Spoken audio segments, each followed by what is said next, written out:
नमस्कार दर्शकबिन, एसटिभी खबरको शैक्षिक संचार कार्यक्रममा यहाँहरू सबैलाई हार्दिक स्वागत एवं नमस्कार। यहाँहरूको साथमा छु म जेबी दीपक अधिकारी। देशमा लकडाउन बिस्तारै खुलेको छ। शैक्षिक संस्थाहरू पूर्ण रूपमा अझै बन्द रहेका छन्। विद्यार्थी भाइबहिनीहरू विद्यालय जान पाउनु भएको छैन। अनलाइन मार्फत कक्षाहरू सञ्चालन भइरहेका छन्। कति विद्यार्थी भाइबहिनीहरू अनलाइनमा सहभागी हुन पाउनु भएको छैन।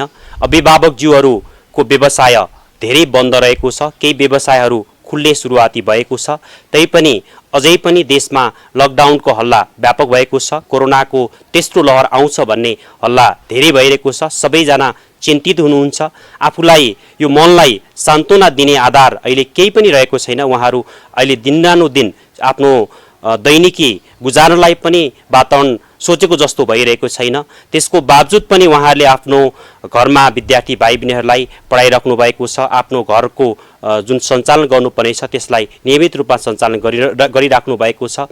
आज हामी यसै विषयसँग केन्द्रीकृत रहेर छलफल गर्नको लागि, यहाँहरू सबैलाई मनोरञ्जन दिनको लागि, यहाँहरू सबैलाई खुसी राख्नको लागि, यहाँहरू सबैलाई सन्तुष्टि दिनको लागि आज हामी यसै विषयसँग सम्बन्धित भएर छलफल गर्नको लागि आज यहाँ उपस्थित भएका छौँ।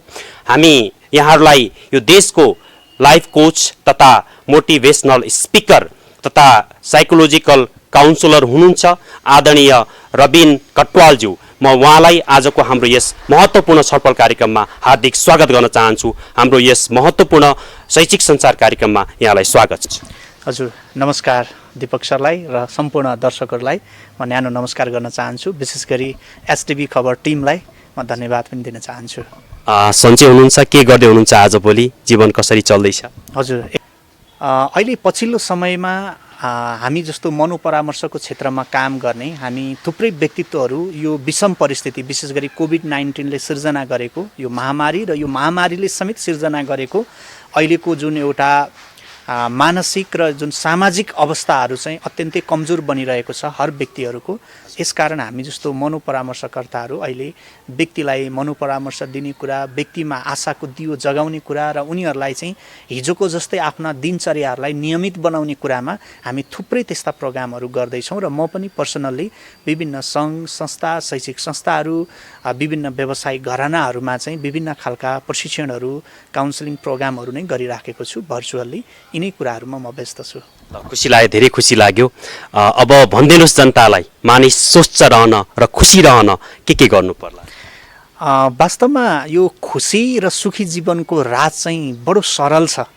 त्यही भएर ती सन्त पुरुषहरूले, महात्माहरूले चाहिँ सरल जीवन यापन गर्नुको कारण के छ भने खुसी भनौँ अथवा भनौँ सुखको अनुभूति भनेको सरल जीवनमा छ। त्यो सरल जीवन जिउनका लागि चाहिँ सबभन्दा ठुलो कुरा हाम्रो बुझ्ने शैलीलाई चाहिँ हामीले निकै ठुलो अर्थात् बुझ्ने शैलीलाई व्यापक बनाउनुपर्छ।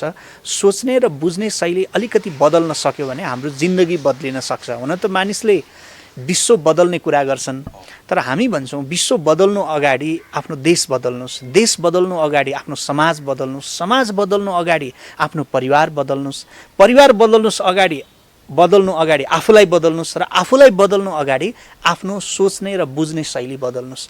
हो, यो दुनियाँमा आफ्नो सोच्ने र बुझ्ने शैली बदल्यो भने खुसी पनि आफैभित्र छ, सुख पनि आफैभित्र छ र प्रगतिको जीवन पनि हामी आफैले सिर्जना गर्न सक्छौँ। अब यो सन्दर्भमा एउटा विशेष प्रसङ्ग म यहाँहरूलाई बाँड्न चाहन्छु कि एकजना महिला, उनका दुईटी छोरीहरू थिए। श्रीमानको अल्प आयुमै निधन हुन्छ। ती टुहुरा छोरीहरूलाई उनले हुर्काउन, बढाउन, पढाउन थाल्नुहुन्छ। समय धेरै बितिसक्दाखेरि नानीहरू पनि हुर्किँदै जान्छन्। विवाह गर्ने समय आइपुग्छ। दुवै छोरीहरूको विवाह गरेर पठाउनुहुन्छ। फेरि त्यहाँ एउटा अर्को दुर्भाग्य के सुरु हुन्छ भने जसलाई आफ्ना छोरी कन्यादान गरेर पठाउनुहुन्छ ती ज्वाइँहरू, ती केटाहरू चाहिँ कुनै आफ्नो आय स्रोत नभएका, बरालिएर हिँड्ने, डुलेर हिँड्ने, होइन, बेकामे प्रकृतिका हुन्छन्। त्यस्ताको भनौँ अब घर परिवारमा आफ्ना छोरीहरू पुगेपछि आमालाई टेन्सन हुनु स्वाभाविकै थियो। आमाले एक दिन छोरीहरूलाई माइती बोलाएर भन्नुहुन्छ, अब तिमीहरू ज्वाइँको भर परेर नबस, आफैले केही काम गर, बरु तिमीहरूलाई कुनै रोजीरोटी गर्नलाई, स्वरोजगारी गर्नलाई म आफै मद्दत गर्छु। अब जेठीले पनि कुनै व्यापार व्यवसाय सुरु गर्ने सोच बनाउँछिन् र कान्छीले पनि व्यापार व्यवसाय गर्ने सोच बनाउँछिन् र केही दिन पछाडि जेठीले व्यापार सुरु गर्छिन्, आमालाई बोलाउँछिन्, आमा मेरो घर आउनुहोस्, मेरो व्यापार हेर्नुहोस्, कस्तो चलाइरहेकी छु, कमसेकम मलाई सरसल्लाह पनि दिनुहोस्, मेरो घर आउनुहोस्। अब आमा जेठी छोरीको घरमा जान्छन्, बडो खुसी लाग्छ, छोरीले कुनै व्यापार व्यवसाय सुरु गरेकी हुन्छन्। आमालाई 1-2 दिन छोरीकोमा बसेपछि के थाहा हुन्छ भने छोरीले सुरु गरेको व्यापार भनेको छाता, रेनकोट, वर्षादीको हुन्छ। जब जब पानी पर्छ तब तब मानिसहरू छाता किन्न आउँछन्, रेनकोट, वर्षादी किन्न आउँछन्। आमालाई के थाहा हुन्छ भने पानी पर्यो भने पो यिनको आम्दानी हुने रहेछ, व्यापार हुने रहेछ। अनि जब आमाले त्यसरी थाहा पाउँछिन्, हरेक दिन बिहान उठेपछि आकाशगङ्गातिर फर्केर आमाले भन्छन्, हे भगवान् आज नि पानी पारिदेऊ, मेरो छोरीको व्यापार बढाइदेऊ, यसरी पुकारा गर्न थाल्छिन्। त्यहाँ बस्दा बस्दै उनलाई कान्छी छोरीकोबाट पनि खबर आउँछ कि आमा अब मेरोमा आउनुहोस्, दिदीकोमा मात्र होइन, मेरो पनि व्यापार व्यवसाय हेर्नुहोस्। अब आमा कान्छीकोमा पुग्छिन्। कान्छीकोमा पुगेपछि थाहा हुन्छ कि कान्छीले सुरु गरेको व्यापार व्यवसाय चाहिँ मस्यौरा, तितौरा, गुन्द्रुकको हुन्छ। पानी पर्यो भने त सबै भिजेर बर्बाद भइहाल्छ। अब कान्छीको व्यापार बढाउनको लागि चाहिँ घाम लाग्नुपर्छ। घाम लाग्यो भने मात्रै गुन्द्रुक, मस्यौरा, तितौराहरू सुक्छन्। अब आमा कान्छीकोमा पुगेपछि के गर्नुहुन्छ, हरेक दिन बिहान उठेर आकाशतिर फर्केर आज आकाश खुल्ला गरिदेऊ, आज मजाले घाम लगाइदेऊ, मेरो कान्छी छोरीको व्यापार बढाइदेऊ, पुकारा गर्न थाल्नुहुन्छ। 1-2 दिन कान्छीकोमा बसेपछि जब घर फर्किनुहुन्छ, प्रकृति न हो, कहिले घाम लाग्छ, कहिले पानी पर्छ, तर आमालाई सधैँ पिर। घाम लागे जेठी छोरीको चिन्ता, पानी परे कान्छी छोरीको चिन्ता। अब त आमा घाम लाग्दा पनि रुने जेठीको पिरले, पानी पर्दा पनि रुने कान्छीको पिरले। धेरै वर्ष बित्छन्, आमा दुब्लाएर हाड छालाको स्थितिमा पुग्नुहुन्छ। एक दिन त्यो बुढी आमाको घरको बाटो हुँदै कुनै महात्मा कतै जानलाई त्यतैबाट आउनुहुन्छ। महात्माले देख्नुहुन्छ एकजना वृद्ध आमा आँगनमा बसेर रुइराख्नु भएको छ। महात्माले गएर सोध्नुहुन्छ, तपाईँ दुखी हुने कारण के हो, किन तपाईँ रुइराख्नु भएको छ? आमाले सबै कुरा भन्नुहुन्छ, कुरा यसो यसो हो। महात्माले भन्नुहुन्छ, यसको समाधान मसँग छ नि। आमा रुँदा रुँदै रोकेर भन्नुहुन्छ, बाबु यसको समाधान तपाईँसँग छ, लौ न मलाई बताइदिनुहोस् न, के छ यसको समाधान? अनि महात्माले भन्नुहुन्छ, तपाईँले केही गर्न पर्दैन, सोच्ने र बुझ्ने शैली मात्रै बदले पुग्छ। जब जब घाम लाग्छ तपाईँ जेठी छोरी सम्झिनुहुन्छ र चिन्तित हुनुहुन्छ। घाम लागेको बेला जेठी छोरी होइन, अब सोच्ने तौल तरिका बदल्नुहोस्, कान्छी छोरी सम्झिनुहोस्। अनि पानी परेको बेला फेरि कान्छी छोरी होइन, जेठी छोरी सम्झिनुहोस्। नभन्दै आमाले घाम लाग्छ, अब कान्छीलाई सम्झिनुहुन्छ, ओहो यसका मस्यौरा, तितौरा, गुन्द्रुकहरू सुके होलान्, आमालाई खुसी मिल्छ। अनि हर पानी पर्छ, फेरि आमाले के गर्नुहुन्छ, कान्छी होइन जेठी सम्झिनुहुन्छ, यसका छाता, रेनकोट बिक्री भयो होलान्। अब त आमालाई घाम लाग्दा पनि खुसी, पानी पर्दा पनि खुसी। हिजो सधैँ रुने आमा अब सधैँ खुसी बन्न थाल्नुहुन्छ। प्रकृति त्यही हो, समय त्यही हो। हिजो सोच्ने बुझ्ने शैली आफूमा पर्याप्त नहुँदा अथवा फरक नहुँदा त्यही कुराले उहाँलाई दुखी बनाउँथ्यो। अहिले सोच्ने र बुझ्ने शैली फराकिलो हुँदा त्यही कुराले उहाँलाई खुसी दिन थाल्छ। मान्छेको जीवनमा यही हो, हामीले सोच्ने र बुझ्ने शैलीलाई सकारात्मक बनाउन सक्यौँ, फरक बनाउन सक्यौँ भने सुखी र खुसी हामी जस्तो सुकै अवस्थामा पनि हामी खुसी बन्न सक्छौँ।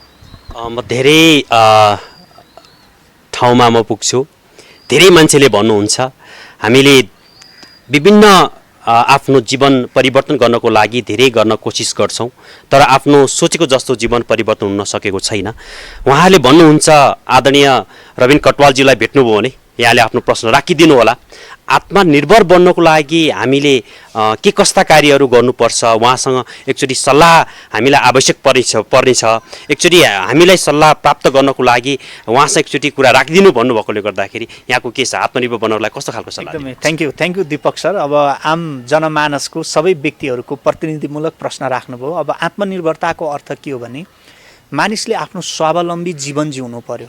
ऊ जुन पेसा गर्छ, जुन व्यवसाय गर्छ, ऊ त्यो पेसा व्यवसाय अथवा जुन क्षेत्रमा कुनै पनि व्यक्तिले हात हाल्छ भने त्यो क्षेत्रको ऊ अब्बल व्यक्ति बन्नु पर्यो, सफल व्यक्ति बन्नु पर्यो। त्यो आत्मनिर्भरता भन्ने कुरा चाहिँ सबैभन्दा ठुलो कुरा ऊ आफै भित्रबाट, जसलाई हामी इन्ट्युसन भन्छौँ, सेल्फ इन्सपिरेसन भन्छौँ अथवा सेल्फ मोटिभेसन भन्छौँ, मानिसलाई बाहिरी दुनियाँबाट दिएको सल्लाह सुझावले भन्दा पनि ऊ भित्रबाट आएको स्वतस्फूर्त त्यो कामप्रतिको लगाव भनौँ, त्यो कामप्रतिको समर्पण भनौँ, कामप्रतिको तयारी जे भनौँ, जब मानिस भित्रैबाट एउटा सेल्फ गाइडेड मेन्टालिटी भन्छौँ, स्वतस्फूर्त मान्छे उत्प्रेरित हुन्छ नि, तब त्यो मानिस बढी आत्मनिर्भर हुनसक्छ। जस्तो हामीले बुझ्नुपर्ने कुरा के हो भने एउटा सिपाहीलाई तालिम दिएकै भरमा मात्रै उसले युद्ध जित्न सक्दैन। बन्दुक त चलाउन सक्छ, बन्दुक त पड्काउन सक्छ, तर उसले युद्ध जित्नका लागि ऊ भित्रैबाट उत्प्रेरित हुनुपर्छ कि मैले कुनै पनि हालतमा यो युद्धमा सफलता प्राप्त गर्नुपर्छ भनेर। त्यो सिपाही जब भित्रैबाट उत्प्रेरित भएन भने उसले युद्ध जित्न सक्दैन। भने जस्तै मानिसको जीवनमा हामी कुनै पनि पेसा व्यवसायमा आत्मनिर्भर बन्नको लागि पहिलो कुरा त हामीले जुन क्षेत्र छान्दछौँ, सितिमिति कुनै क्षेत्र छान्दै नछानौँ। यदि कुनै क्षेत्र छान्छौँ भने त्यो क्षेत्रको चाहिँ हामी अब्बल व्यक्ति बन्नेतर्फ अगाडि बढौँ। पेसा यो चाहिँ राम्रो यो नराम्रो भन्ने हुँदैन। तपाईँ हामी चाहे सामान्य किराना पसल गरौँ या त कुनै हामी स्वरोजगारी गरौँ या त कुनै अफिसको जागिर खाउँ या कुनै हामीले आफ्नो चाहिँ सिप आफ्नो कुनै भोकेसनल एजुकेसनहरू लिएर कुनै टेक्निकल विषयमा हामी अगाडि बढौँ। काम सानो ठुलो हुँदैन, तर त्यो कामलाई हामीले कसरी गर्छौँ, त्यो कामलाई कसरी लिन्छौँ र त्यो कामप्रति हामी कति समर्पित छौँ, त्यो कामप्रतिको समर्पणले हाम्रो आत्मनिर्भरतालाई बढाउने या घटाउने निर्धारण गर्छ। त्यसैले आत्मनिर्भर हुनको लागि सबभन्दा ठुलो कुरा भित्रैबाट हामी उत्प्रेरित हुनुपर्छ। अब यहाँ एउटा मनोपरामर्शदाता पनि भएको हुनुहुन्छ। मनोपरामर्शदाता भएको हिसाबले मनोपरामर्श अथवा चाहिँ परामर्श दिँदाखेरि युवाहरूमा परिवर्तन हुन सम्भव छ त? हो, परिवर्तन हुन्छ? मैले चाहिँ अब आफैले पनि सायद अहिलेसम्म मेरो रेकर्डमा हेर्ने हो भने 7,000+ व्यक्तिहरूलाई मैले, त्यसमध्ये पनि अधिकांश चाहिँ मैले 15-18 वर्षभन्दा माथि र 35-40 भन्दा कम उमेरको लगभग 70-75% चाहिँ मैले अहिलेसम्म जति इन्डिभिजुअल काउन्सिलिङ गरेँ त्यो इन्डिभिजुअल काउन्सिलिङभित्र पनि लगभग 70-75% चाहिँ मैले युवा शक्तिलाई नै मनोपरामर्श गरेको छु। फेरि यो मनोपरामर्श भनेको चाहिँ जस्तो हामीले बुझ्नुपर्ने कुनै समस्या भएपछि मात्रै आएर परामर्श लिने होइन। हजुरले पनि मसँग परामर्श लिन सक्नुहुन्छ कि म यो पेसामा छु, म यो फिल्डमा छु, म अझै राम्रो गर्न चाहन्छु, मैले अझै राम्रो गर्नलाई के चिज चाहिन्छ भनेर चाहिँ जुन हामी जस्तो एउटा चाहिँ भनौँ मनोपरामर्शकर्तासँग अथवा विभिन्न फिल्डको एक्सपर्टिजसँग हामीले परामर्श लिन्छौँ भने त्यो पनि एक प्रकारको चाहिँ परामर्शभित्र पर्छ। अब विशेष गरी जति पनि मैले 7,000+ व्यक्तिहरूलाई मनोपरामर्श गरेँ तीमध्येबाट मैले सबैको जीवन परिवर्तन भयो त म भन्न सक्दिनँ, तर धेरै जस्तो व्यक्तिहरूको जीवन चाहिँ हिजो चलिरहेको अवस्थाभन्दा अझ राम्रो अवस्थामा पुगेको धेरै त्यस्ता फिडब्याकहरू आएका छन्। जसमध्ये मैले एउटा सम्झिन लायक फिडब्याक छ। भक्तपुरमा एउटा निष्ट स्कुल भन्ने छ, लोकन्थलीमा निष्ट स्कुल छ। आदरणीय चन्द्र अधिकारी सरले त्यसलाई लिड गर्नुहुन्छ। धेरै वर्ष अगाडि त्यो नानी करिब कक्षा 9तिर पढ्दाखेरि कुनै एउटा म ग्रुपमा स्टुडेन्टहरूलाई चाहिँ एउटा ट्रेनिङ दिनको लागि, मोटिभेसनल ट्रेनिङको लागि, एउटा करियर काउन्सिलिङको लागि म त्यहाँ विद्यालयमा गएको थिएँ। त्यो नानी चाहिँ यस्तो अवस्था रहेछ, मलाई त्यहाँको प्रिन्सिपल सरले भन्नुभए अनुसार हरेक दिन बेलुका सुत्ने बेलामा ल आज मेरो अन्तिम रात यही हो भन्ने ड्याममा ढोका थुन्ने, चुक्कुल लगाउने। त्यो कुरा सुन्दा उहाँको अभिभावकलाई असह्य पीडा हुने। कतिचोटि त उहाँहरू जबरजस्ती ढोका खोलेर पनि आफ्नो छोरीको अवस्था के छ भनेर भित्र बुझ्न जानुपर्ने। त्यो पीडाबाट गुज्रिरहेको त्यो नानी जब 3 घन्टाको हाम्रो ट्रेनिङमा बस्नुभयो कि त्यो नानी यसरी परिवर्तन हुनुभयो। त्यो बेलाको एसएलसीमा त राम्रो नम्बर ल्याउनु भयो। पछि 11-12 पढ्दाखेरि पनि उहाँ त अब सामाजिक अभियानमा लाग्न थाल्नुभयो कि थुप्रै त्यस्ता टिनएजर्सहरू जसले आफ्नो इमोसनलाई, आफ्नो एङ्गरलाई म्यानेज गर्न नसक्दाखेरि चाहिँ साथीमा झगडा हुने, अभिभावकसँग मनमुटाव हुने यस्तो अवस्था हुन्थ्यो। पछि त्यो नानी चाहिँ त्यस्ता खालका चाहिँ आफ्ना साथीभाइ सहपाठी साथीहरूलाई समेत चाहिँ परामर्श दिने, उनीहरूको चाहिँ नेगेटिभ इमोसनलाई कम गर्ने, त्यो आफ्नो रिस आवेगलाई कम गर्नलाई त्यस्तो एउटा परामर्श दिन सक्ने अभियन्ता नै बन्नुभयो। अनि त्यहाँबाट मैले के बुझेँ भने एउटा व्यक्तिलाई सही समयमा दिएको परामर्शले उसको जीवन मात्रै बदलिँदैन कि बरु उसको कारणले अझ धेरैको जीवन बदल्ने अभियानमा पनि ऊ अगाडि लाग्न सक्छ। यस्ता थुप्रै उदाहरणहरू चाहिँ मैले मेरो जीवनमा भोगेको छु। धेरै खुसी लाग्यो आदरणीय रबिन कटुवालजीले धेरै महत्त्वपूर्ण विषयवस्तुहरू राख्नुभएको छ। अहिले लकडाउन छ, विद्यालयहरू खुलेको छैनन्, शैक्षिक संस्थाहरू सबै बन्द रहेको छन्। अहिले अभिभावकजीहरू पनि घरमै रहनु भएको छ, व्यवसाय चलेको छैन। त्यसैगरी विद्यार्थी भाइ बहिनीहरू घरमै रहनु भएको छ। 24 घण्टा घरमा बसिराख्दाखेरि उहाँलाई दिमागमा विभिन्न खाले प्रश्नहरू आइरहेका छन्।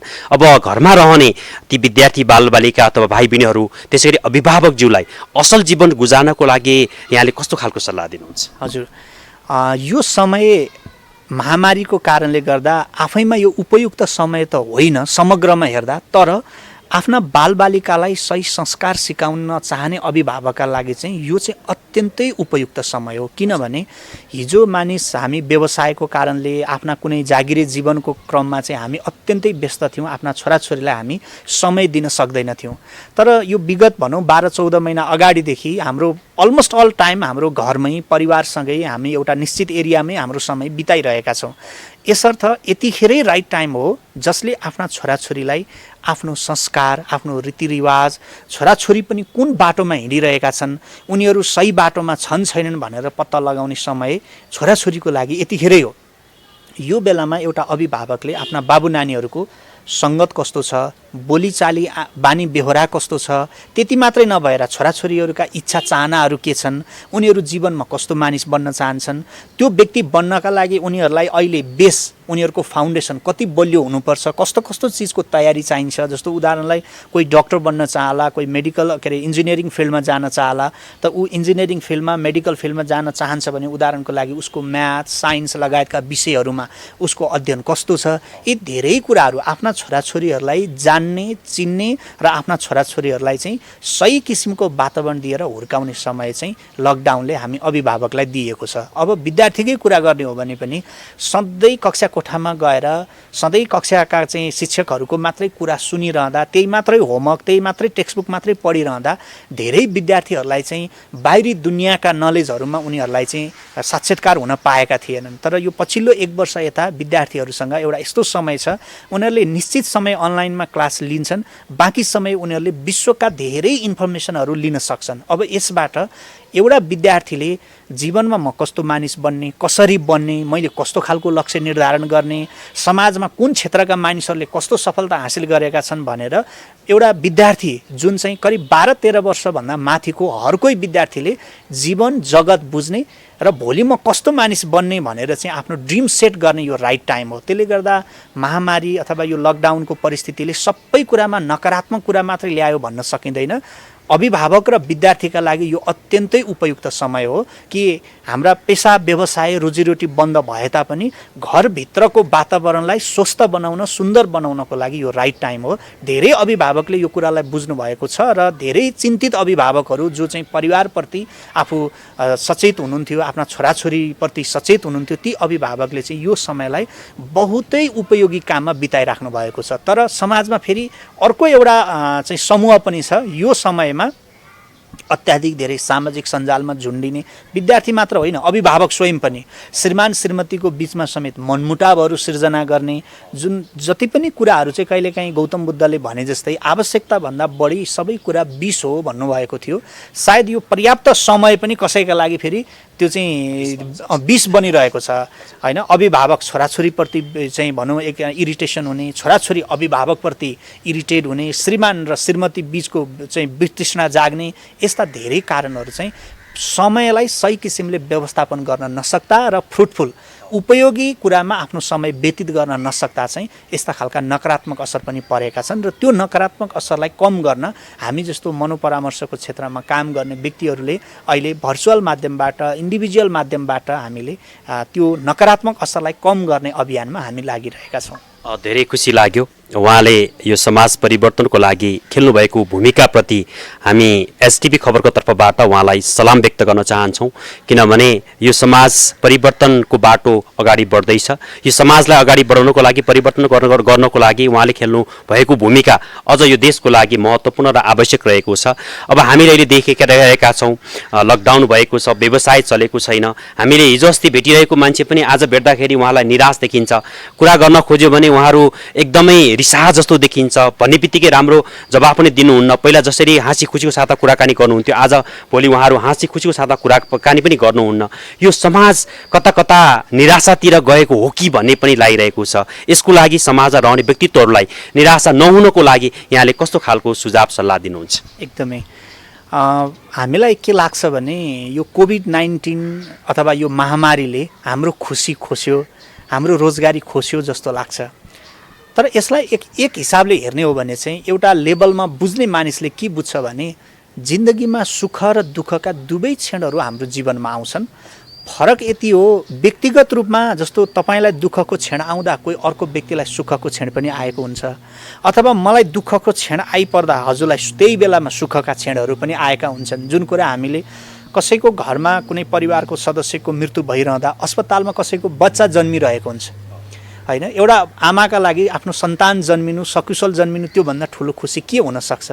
त्यही समयमा काहीँ खुसीको बहाव बढिरहेको होला त काहीँ दुःखको अवस्था पनि सिर्जना भइरहेको हुन्छ। यो प्रकृतिको नियम हो। व्यक्तिगत रूपमा फरक हुन्थ्यो, कसैलाई दुःखको क्षण आउँदा कसैलाई सुखको क्षण पनि आइरहेको हुन्थ्यो, कसैलाई सुखको क्षण आउँदा कसैलाई दुःखको क्षण पनि आउँथ्यो। तर अहिले यो कोभिड-19 का लहरहरू बढेसँगै चाहिँ फरक यति मात्रै हो, बहुसङ्ख्यक मानिसलाई दुःखको क्षण एकैचोटि आइदिएको मात्रै हो। दुःखका क्षणहरूमा अब विविध कारणले हामी अहिले दुःखी छौँ। कसैले त कोरोना सङ्क्रमणकै कारणले परिवारको सदस्य गुमाउनु पर्यो होला, अब त्योभन्दा ठुलो दुःख त अरू के हुन सक्छ।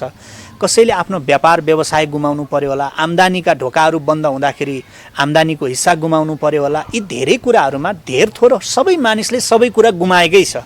तर अब एक लेभलमा बुझ्ने मानिसले चाहिँ के सोच्नु पर्दछ भने यो एउटा प्रकृतिको नियम हो। जब जब विश्वमा महामारी आउँछन्, असहज परिस्थिति आउँछन्, असहज परिस्थितिमा धेर थोर त्यसको असर हामी सबैलाई गर्छ, बालबालिकादेखि वृद्धसम्म। अब यसबाट हामी बाहिर निस्किने कसरी त? अब रोजगारीका ढोकाहरू बन्द भए, आम्दानीका स्रोतहरू गुमे होइन। अब हामीले त्यही कुरालाई तनाव लिएर चाहिँ आफू झन् डिप्रेसनमा जाने कि होइन, यो चिजलाई व्यवस्थापन गर्दै आफू अब भोलिको लागि सुन्दर र सहज जीवन जिउनका लागि तयार हुने त भन्दाखेरि अहिले बहुसङ्ख्यक मानिसहरूले चाहिँ यस्ता थुप्रै अनलाइन परामर्शको माध्यमबाट सकारात्मक सन्देश प्रवाह गर्ने तपाईँहरू जस्तो चाहिँ एउटा सञ्चारकर्मीहरूको माध्यमबाट चाहिँ धेरै मानिसहरूले के बुझेका छन् भने दुःख पनि लामो समय रहिरहँदैन, ढिलो चाँडो यसको पनि समाधान पक्कै निस्केला। निमित्यान नै नभए पनि त यसको प्रिकर्सनको लागि त केही न केही जस्ता खोपहरूको विकास भइरहेको छ।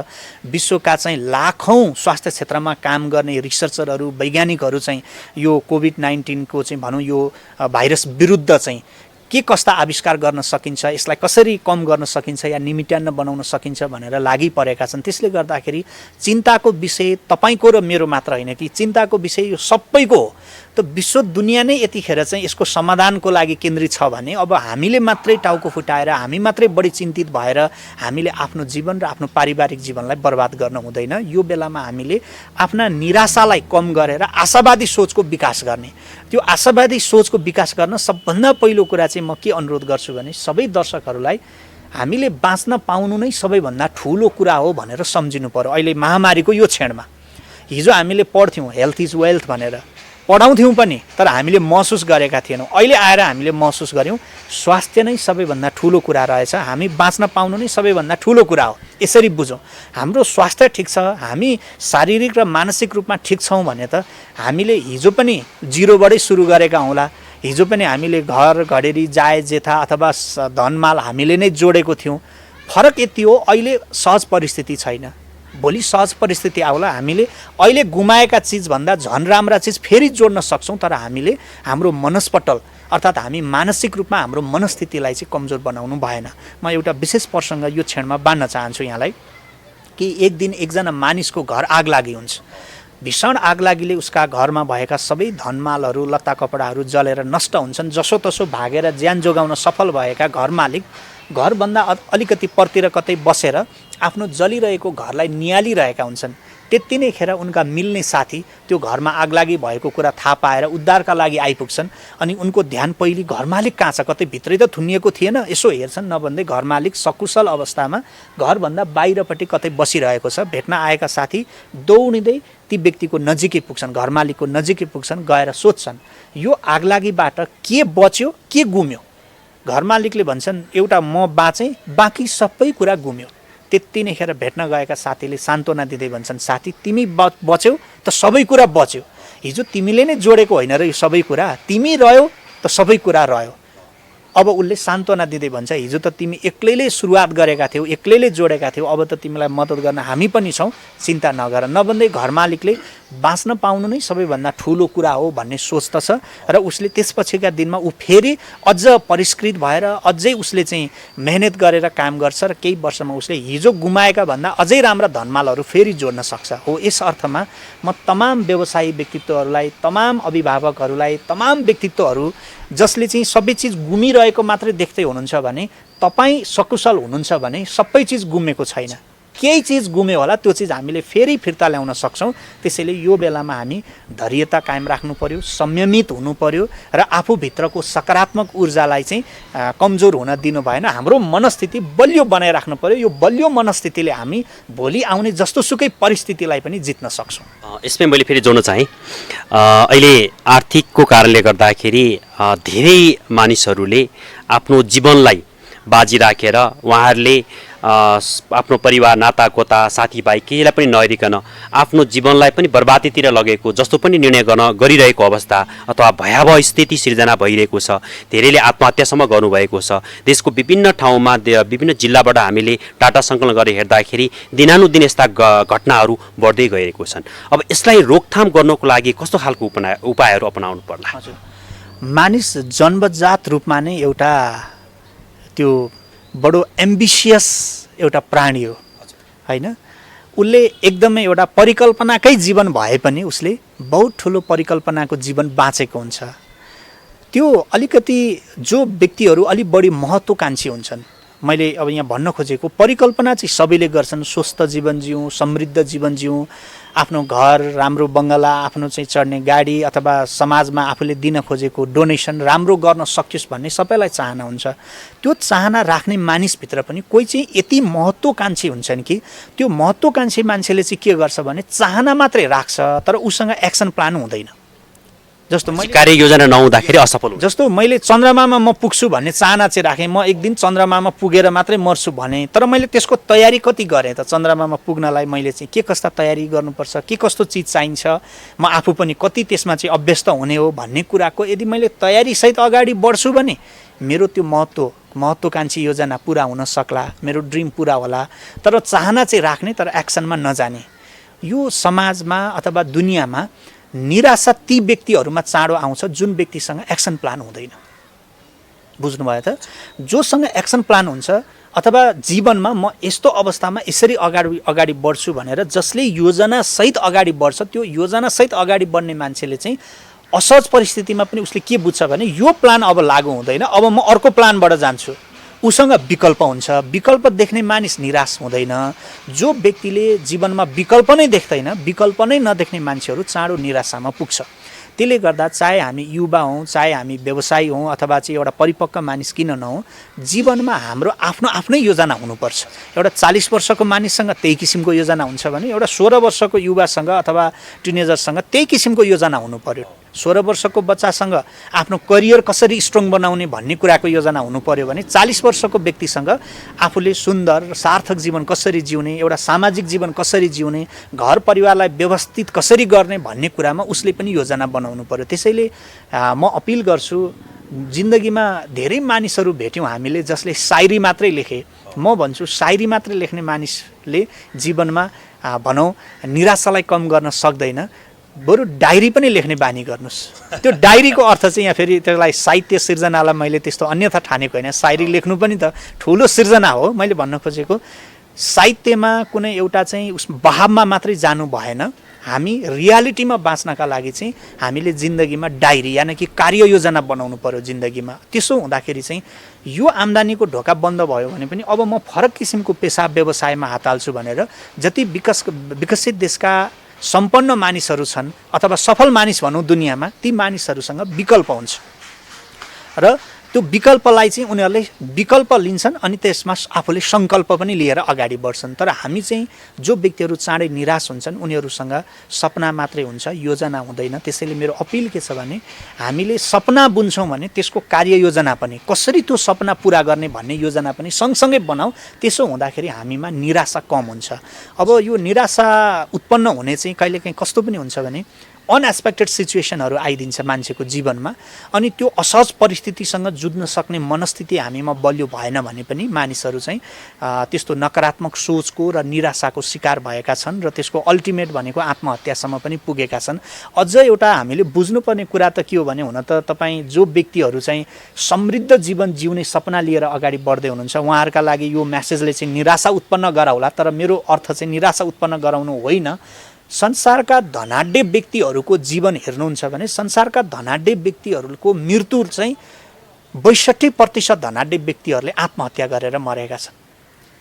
भनेको सम्पन्न हुँदैमा मात्रै पनि त मान्छे सुखी त हुँदो रहेनछ होइन। आर्थिक रूपमा विश्वका धनी मानिसहरूले आत्महत्या गर्नुपर्ने के कारण थियो? त्यो समृद्धि सँगसँगै आफ्नो जीवनलाई व्यवस्थित बनाउने, सुन्दर जीवन जिउने, आध्यात्मिक जीवन जिउने कला पनि एकसाथ हामीले लिएर गयौँ भने चाहिँ त्यो मानिस आर्थिक रूपमा पनि समृद्ध हुन्छ र WHO भने जस्तै ऊ चाहिँ आर्थिक रूपमा मात्रै नभएर आर्थिक, सामाजिक, भावनात्मक, शारीरिक, मानसिक यो 5वटा कुरामा मानिस स्वस्थ हुनुपर्छ अनि मात्रै त्यो मानिसको जीवन चाहिँ सार्थक हुन्छ। यसर्थ म सबैलाई अपिल गर्छु, शारीरिक रूपमा पनि हामी मजबुत हुनु पर्यो, मानसिक रूपमा मजबुत हुनु पर्यो, आर्थिक रूपमा मजबुत हुनु पर्यो, सामाजिक रूपमा मजबुत हुनु पर्यो र सँगसँगै आध्यात्मिक रूपमा पनि हामी मजबुत हुनु पर्यो। धेरै खुसी लाग्यो, उहाँले धेरै महत्त्वपूर्ण विषयवस्तु उठान गर्नुभएको छ। महत्त्वपूर्ण विषयवस्तुहरूमा उहाँले आफ्नो कुराहरू राखेर सबैको मन जित्न गरी उहाँले स्पष्ट पारिराख्नु भएको छ। आदरणीय दर्शकवृन्दहरू, अझै हाम्रा महत्त्वपूर्ण विषयवस्तुहरू अझै आउँदैछन्। अझै यो टेलिभिजन सेट छोडेर यहाँहरू अथवा हाम्रो एसटिभी खबरको सेटलाई छोडेर कहीँ पनि नजानुहोला, यसलाई निरन्तरता दिनुहोला कि अझै हामीले यो कोभिड-19 को असर देशव्यापी रूपमा बढ्दो क्रममा गइरहेको छ। धेरैजना मान्छेहरू निराश भइरहेको छन्, स्थिति झन् भयावह स्थिति हुने सृजना विभिन्न खाले इन्फर्मेसन अथवा चाहिँ न्युजहरू हामीले प्राप्त गरिरहेका छौँ। यो कोभिड-19 को जुन दुःख कष्ट असजिलो अहिले वातावरण सृजना भइरहेको छ, यसमा मलम लगाउनको लागि यहाँले कस्तो खालको सल्लाह सुझाव अथवा जति पनि आम जनताहरू हुनुहुन्छ, आम मानवहरू हुनुहुन्छ, उहाँलाई सुखी र खुसी रहनको लागि मलमपट्टि लगाउनको लागि कस्तो खालको सल्लाह दिनुहुन्छ?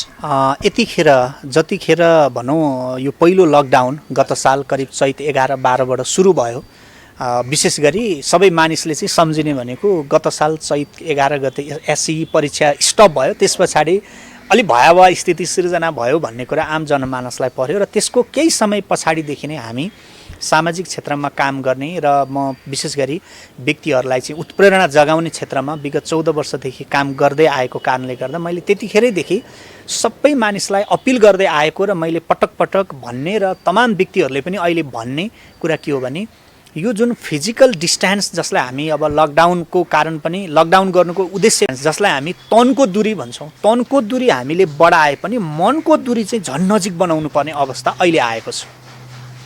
मनको दूरी भनेको के हो भने एक व्यक्ति र अर्को व्यक्ति बीचको माया, प्रेम, सद्भाव, सहानुभूति र सहयोग, यो 5वटा चिजहरू। यो चिज चाहिँ हामीले भौतिक दूरी बढाए पनि त्यो भावनात्मक दूरी चाहिँ झन् नजिक बनाउनु पर्छ। झन् त्यसमाथि पनि समाजमा कसैलाई कोरोना नै भयो र यदि त्यो व्यक्तिसँग उसका परिवारका सदस्य र उसका आफन्त, उसका साथीभाइहरूको चाहिँ त्यो मनको दूरी पनि बढ्यो भने, शारीरिक दूरी त बढ्यो, किनभने एउटा सङ्क्रमितबाट अर्को व्यक्ति पनि सङ्क्रमित नहोस् भनेर हामीले चाहिँ आइसोलेसनका, होम आइसोलेसन अथवा हस्पिटलाइज हुने कुराहरूलाई हामीले ध्यान दिन्छौँ। फिजिकल डिस्टेन्स त बढ्यो, त्यो सँगसँगै मनको दूरी पनि बढ्यो भने त्यो बिरामी हामीबाट टुट्न सक्छ, किनकि पहिले बिरामी टुट्नुभन्दा पहिले उसको मन टुट्छ हामीसँग। मन टुटेपछि बिरामी पनि हामीबाट टुट्छ, यानि कि बिरामी पनि सदाका लागि बिदा हुन सक्छ। त हामीले बुझ्नुपर्ने कुरा के हो भने त्यो बिरामी अर्थात् हाम्रा घरका आफन्तहरू हामीसँग रहिरहन्, हाम्रा साथीभाइ बाँचिरहन् भन्ने चाहन्छौँ भने यो बेला हामी हर कोही व्यक्तिले व्यक्तिगत जीवन होइन सामाजिक जीवन जिउनुपर्छ। त्यो सामाजिक जीवन भनेको के हो भने हरेक व्यक्तिलाई माया, दया, सहयोग, सहानुभूति हामीले दिन सकौँ। यसको मतलब आशाको दियो बाल्न सकिन्छ भन्न खोज्नु। यसको अर्थ के हो भने हामीले हरेक व्यक्ति परिवारमा चाहिँ हिजो कुनै सामान्य कुरामा मनमुटाव थियो भने अब त्यो चिज बिर्सिएर हामीले परिवारमा पनि पारिवारिक सदस्य बीचको मनको दूरी झन् नजिक हुनु पर्यो। एकअर्काको सम्बन्ध, एकअर्काको चाहिँ भनौँ एउटा पारिवारिक सद्भाव, सामाजिक सद्भाव चाहिँ बढाउन सक्यो भने मानिस यो धरतीमा टिकिराख्ने कारण भनेको फिजिकल हेल्थ मात्रै होइन, त्योभन्दा झन् ठुलो कुरा उसको मेन्टल सिचुएसन, मेन्टल स्टाटस, उसको मानसिक अवस्था। नत्र भने शारीरिक रूपमा मजबुत मानिसहरू पनि किन कोरोनाको कारणले मृत्यु भयो? विश्वका 101 रेस्लरहरू मरेका छन्, अर्थात् उनीहरूले ज्यान गुमाउनु पर्यो। विश्वका 101 बडी बिल्डरहरू, उनीहरूको head to tail, top to bottom physically test गर्ने हो भने सबै कुरा फिट एन्ड फाइन थियो। शरीरका हरेक अर्गान्सहरू अप टु डेट थिए, फिट एन्ड फाइन थिए, हेल्दी थिए। यद्यपि कोरोना अथवा भनौँ यो कोरोना भाइरसको शिकार उनीहरू पनि भए।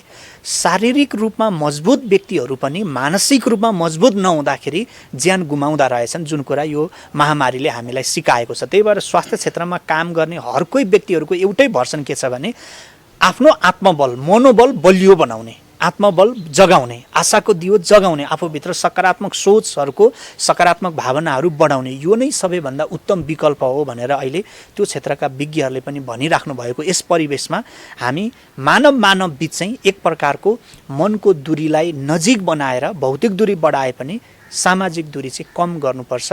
एकले अर्कालाई अप्ठ्यारो परेको बेला मद्दत पुर्याउनुपर्छ। त्यही भएर म अपिल गर्न चाहन्छु तपाईँ दर्शकहरू, यदि तपाईँ नेता हुनुहुन्छ, आफ्ना जनताप्रति थप उत्तरदायी हुनुहोस्। यतिखेरै हो जनताको मन जित्ने, जनताले तपाईँलाई चिन्ने बेला यही हो।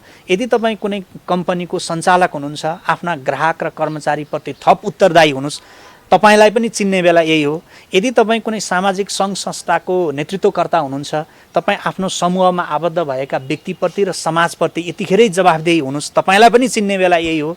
यदि तपाईँ भनौँ मानव हुनुहुन्छ समग्रमा, अब तपाईँ हामीले हाम्रो मानवता देखाउँ, हाम्रो मानवता पनि चिन्ने बेला यही हो। त्यसैले हरेक दिन बिहान उठेपछि 10-20 जना आफन्तलाई फोन गर्नुहोस्, साथीभाइलाई फोन गर्नुहोस्, 10-20 जनालाई म्यासेज गर्नुहोस्, के छ कसो छ, अप्ठ्यारो पर्दा हामी पनि छौँ है तपाईँको साथमा भनेर एकले अर्कोलाई मनोबल बढाइदिने काम हामीले गर्न सक्यौँ भने यो महामारीको अब तेस्रो चरण आए पनि यसले हामीलाई गर्ने क्षति चाहिँ कम हुन्छ। हुँदै नहुने होइन कि त्यो क्षति कम हुन्छ। सङ्क्रमित हजुर हामी पनि हुन्छौँ, त्यतिखेर हुन सकिएला, तर सङ्क्रमित भए पनि यसलाई जित्न सक्ने त्यो आत्मबल चाहिँ हामीसँग कायम रहन्छ। यसकारण हाम्रो मनोबललाई उच्च बनाउनुपर्छ। हामी अब कार्यक्रमको अन्तिममा छौँ। म आदरणीय रबिन कटवालज्यूलाई, उहाँ विगत 10-15 वर्षदेखि नियमित रूपमा मोटिभेसनल स्पिकरको रूपमा रहिराख्नु भएको छ। उहाँ देशको कुना काप्चा हरेक जिल्लामा उहाँ सबैतिर पुगिरहनु भएको छ। विद्यालय, युनिभर्सिटी, त्यसै गरी हस्पिटल, विभिन्न सङ्घ संस्था, एनजिओ, आइएनजिओ लगायत उहाँ धेरै जस्तो शैक्षिक संस्थाहरू, यो स्वास्थ्यसँग सम्बन्धित संस्थाहरू, त्यसै गरी वित्तीय संस्थाहरूसँग जोडेर उहाँले धेरै परामर्श दिइरहनु भएको छ।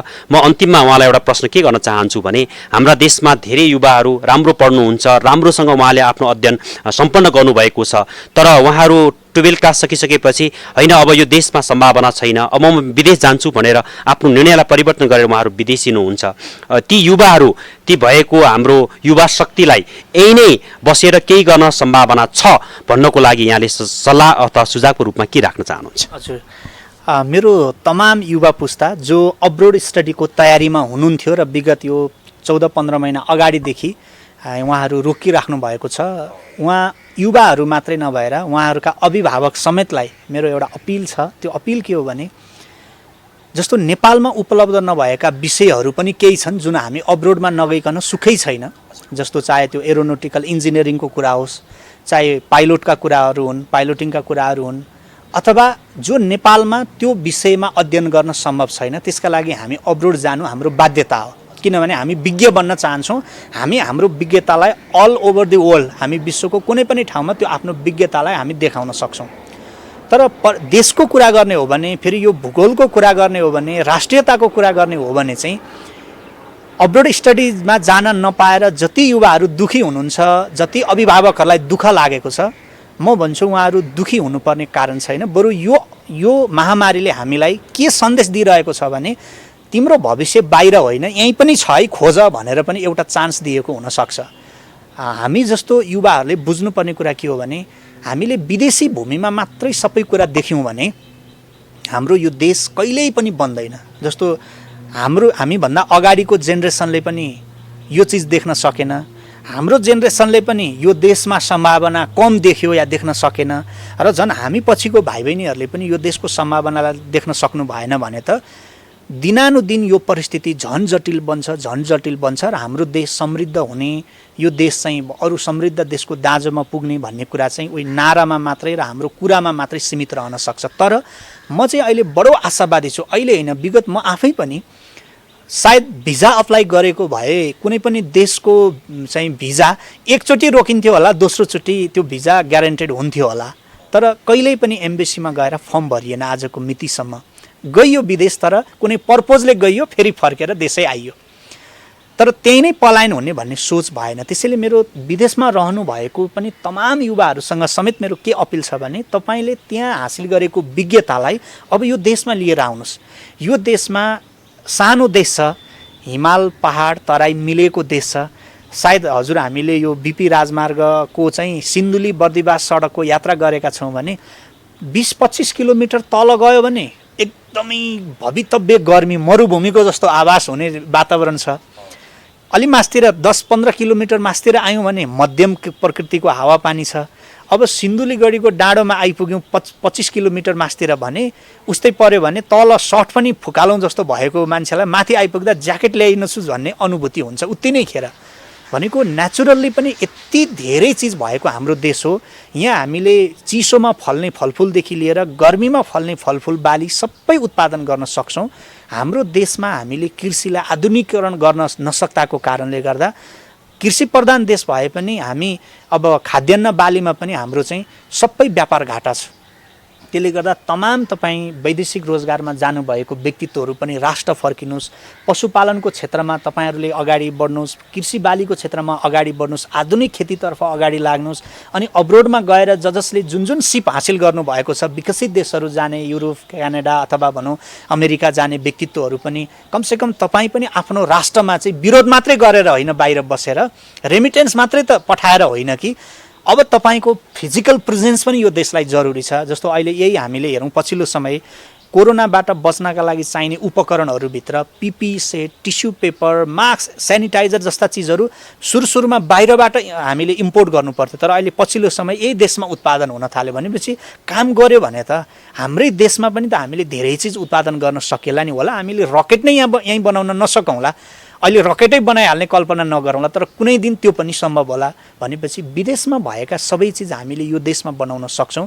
एकजना व्यक्तिले मात्रै गर्ने होइन, राज्यको मात्रै मुख ताक्ने होइन कि हामी सबै जनता राष्ट्रप्रति उत्तरदायी भएर सोच्ने हो भने देशले समृद्ध पाउन, अरू देश विकसित हुन 20औं वर्ष लाग्यो होला, तर हाम्रो देशलाई फेरि 20औं वर्ष लाग्दैन। किनकि हामीमा सबभन्दा ठुलो कुरा चेतना भरिएको छ। अब चेतना भरिसकेको कारणले गर्दा एक्सनमा जानलाई धेरै बेर लाग्दैन जस्तो लाग्छ। त्यसैले तमाम युवाहरूलाई चाहिँ अनुरोध के छ भने, विदेश जान पाइएन, कोरोनाको यो कहर चाहिँ रोकिएन भने पनि तपाईँ यही देशमा, यहीँ भएका युनिभर्सिटी, यहीँ भएका कलेजहरूसँग तपाईँले पढ्ने विषय पढ्नुहोस्, कम खर्चमा राम्रो शिक्षा लिनुहोस्, उद्यमशीलतातर्फ तपाईँ अगाडि बढ्नुहोस्। जुन क्षेत्रमा तपाईँ जानुहुन्छ, भोलि राष्ट्रसेवक कर्मचारी हुनुभयो, सुरक्षा निकायमा जानुभयो भने पनि तपाईँ जतिको सानै बेलादेखि एउटा सचेत नागरिक त भोलि सरकारी कर्मचारी हुँदा पनि भ्रष्टाचारमा त लिप्त बन्नुहुन्न नि।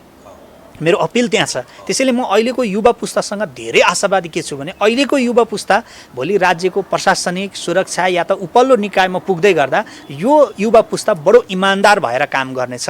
किनकि अहिलेको युवा पुस्ताले चाहिँ आफ्नो व्यक्तिगत सम्पत्ति मात्रै आर्जन गर्ने भन्दा पनि विश्वका मानिसहरू, विश्वको इन्फर्मेसन कलेक्सन गरेकोले विश्वका देशहरू कसरी विकसित भए त्यो कुराको ज्ञान अहिलेका युवा पुस्तासँग छ। त्यसैले यो युवा पुस्ता आउनुहोस्, यहीँ काम गरौँ। बरु कुनै दिन एउटा यस्तो आओस् कि तपाईँ हाम्रो जीवनमा अबको 10 वर्षपछि, 20 वर्षपछि कि विकसित देशका मानिसहरू हामीसँग भिजा लगाएर पढ्न आउन् न।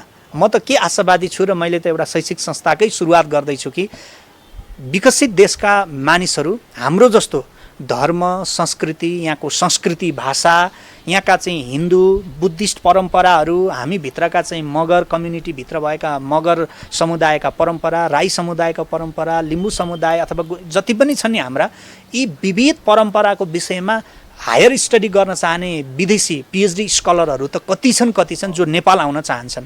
त्यस्ता व्यक्तिहरूलाई टार्गेट गरेर हामीले पनि एउटा इन्स्टिट्युसन खोल्दैछौँ कि ताकि भलै हामी यहाँबाट भनौँ एकछिनलाई महिनाको 10,000 जना बाहिर पढ्न जान्छौँ होला, मैले 10 जना व्यक्ति बाहिरबाट नेपाल पढ्न ल्याएर त देशको वित्तीय क्षेत्रमा ठुलो कायापलट हुँदैन। तर त्यो 10लाई बढाएर 100, 100लाई बढाएर 1000 र 1000लाई बढाएर 10,000 पुर्याउन सक्यो भने त भोलि विदेशी मान्छे विदेशी विद्यार्थी समेत यहाँ आएर काम गर्ने पढ्ने अवस्था सिर्जना हुन्छ। त्यसका लागि हामीले चाहिँ आशा गरेर होइन, हामीले काम गरेर अगाडि बढ्नुपर्छ। युवाहरूसँग म यही अपिल गर्न चाहन्छु, यही देशमा सम्भावना छ, यसको सम्भावनाको खोजी गरौँ। आदरणीय रबिन कटुवालजीसँगको छलफल एकदमै हाम्रो उपलब्धिमूलक रहेको म यहाँलाई जानकारी गराउन चाहन्छु। पक्कै पनि हामीले सोच परिवर्तन गरौँ, यो देशलाई, यो संसारलाई हामी परिवर्तन गर्न सक्छौँ। यति भन्दै अन्तिममा आम सम्पूर्ण नेपाली जनता, दाजुभाइ तथा दिदीबहिनी, त्यसै गरी सम्पूर्ण विद्यार्थी भाइ बहिनीहरू, शिक्षक साथीहरू, त्यसै गरी अभिभावकज्यूहरूलाई अन्तिममा के भन्न चाहनुहुन्छ? हजुर, अल्टिमेटली मानिसको भविष्य, देशको भविष्य नै जोडिने खालको अन्तर्वार्ता अर्थात् त्यो विषयसँग बढी यहाँ केन्द्रित रहनुभयो। यस अर्थमा मेरो सम्पूर्ण जति पनि यो कार्यक्रम हेर्ने शिक्षाविदहरू, गुरुहरू हुनुहुन्छ, शिक्षक शिक्षिकाहरू हुनुहुन्छ, विशेष गरी म शिक्षक शिक्षिकाहरूलाई यो धरतीमा तीनवटा पात्रलाई सबभन्दा बढी सम्मान गर्छु। एउटा किसान जसले उब्जनी गरेको चिज खाएर हामी हाम्रो प्राण धानिरहेका छौँ। दोस्रो शिक्षक शिक्षिका जो शिक्षा क्षेत्रमा काम गर्ने व्यक्तित्वहरू, जसले यो धरतीमा जन्मिएको एउटा बालकलाई, एउटा मनुष्यलाई सही के हो र गलत के हो भनेर छुट्याउन सक्ने बनाइदिनुहुन्छ। भनेपछि दोस्रो ती शिक्षक शिक्षिकाहरू, शिक्षाप्रेमी व्यक्तित्वहरू जसलाई जति सम्मान गरे नि कम हुन्छ। र तेस्रो सम्मान भनेको ती स्वास्थ्यकर्मीहरू जसले मृत्युको मुखमा पुगिसकेको हाम्रो आफन्त या हामी स्वयंलाई मृत्युको मुखबाट अर्थात् यमराजको मुखबाट खोसेर ल्याएर फेरि परिवारलाई फिर्ता दिनुहुन्छ। भनेपछि ती स्वास्थ्यकर्मीहरूलाई पनि जति सम्मान गरे पनि कम हुन्छ। त्यसैले यो तीनवटा पात्रको मनोबल सधैँ उच्च हुनुपर्छ। त्यो खालको पोलिसी राज्यले पनि बनाउनुपर्छ। र अर्को भनेको देश बनाउनु छ भने पहिले व्यक्ति बन्नुपर्छ, व्यक्तिभित्रको चेतना जागृत हुनुपर्छ। बन्नुपर्छको अर्थ चाहिँ एउटा व्यक्ति धनी बनेर देश धनी हुँदैन कि, तर एउटा व्यक्ति सचेत भयो भने चाहिँ त्यसले निकै ठुलो इम्प्याक्ट सिर्जना गर्न सक्छ। त्यो व्यक्तिलाई सुसूचित गर्ने, शिक्षित बनाउने, सचेत बनाउने काम भनेको एउटा शिक्षकको हुन्छ। त्यसैले देश बनाउनु छ भने दुईटा मात्रै पात्रले बनाउन सक्छ। एउटा हो जन्म दिने आमा जसले संस्कार सिकाउँछ, अर्को हो उसलाई शिक्षा दिने गुरु जसले उसलाई नैतिकता सिकाउँछ। यो संस्कार र नैतिकता सहितका चाहिँ क्षमतावान व्यक्तिहरू भयो भने यो देश बन्छ, व्यक्ति पनि बन्छन्। त्यसैले मेरो सबैजनासँग यो कुराको अपिल छ, नैतिकवान बनौँ, त्यसैले सुसंस्कारयुक्त बनौँ र हामी सभ्य, शिक्षित र हामी दक्ष पनि बनौँ। तपाईँ तमाम दर्शकवृन्दलाई जसले यो एसटिभी खबरको शैक्षिक सञ्चार कार्यक्रम हेर्नुभएको तपाईँ सम्पूर्ण व्यक्तिहरूलाई तपाईँहरू सकारात्मक रहनुहोस्, ऊर्जाशील भएर आफ्नो आगामी दिनहरू बिताउने प्रयास गर्नुहोस्। सबै कुरा सहज हुनेछ। तपाईँहरूको सुस्वास्थ्य र सहज परिस्थितिको कामना गर्दै म पनि बिदा हुन चाहन्छु। हस्त, नमस्कार। धन्यवाद दर्शकवृन्द। आजको हाम्रो लामो परामर्श, आदरणीय रबिन कटुवालज्यूसँगको परामर्श यहाँहरूलाई कस्तो लाग्यो? यहाँहरूले आफ्नो जीवन परिवर्तन गर्नको लागि धेरै कुरा आजको हाम्रो यस परामर्शबाट सिक्नु भएको हामीले अपेक्षा गरेका छौँ। सबैजना खुसी रहनुहोस्, सन्तुष्टि रहनुहोस्, आफ्नो व्यवसाय अगाडि बढाउनुहोस्, सबैजनासँग खुसी बाँड्नुहोस्, खुसी लिनुहोस्, आफ्नो जीवनलाई एउटा नयाँ गन्तव्यको साथमा उच्च स्थानमा पुर्याउनको लागि निरन्तरता दिनुहोस्, यहाँहरूको जीवनमा ठुलो परिवर्तन आओस् भन्दै यहाँहरूले यस कार्यक्रमलाई हाम्रो के कस्तो यहाँलाई लागेको छ हाम्रो कमेन्ट बक्समा यहाँले आफ्नो सल्लाह सुझाव दिन सक्नुहुनेछ भन्दै आजको यस कार्यक्रममा सहयोग गर्नुहुने, हाम्रो क्यामेरामा सहयोग गर्नुहुने सन्तोष मगरको साथमा म जेबी दीपक अधिकारी यहाँहरूबाट बिदा हुन चाहन्छु। स्वस्थ रहनुहोस्, मस्त रहनुहोस्। नमस्कार।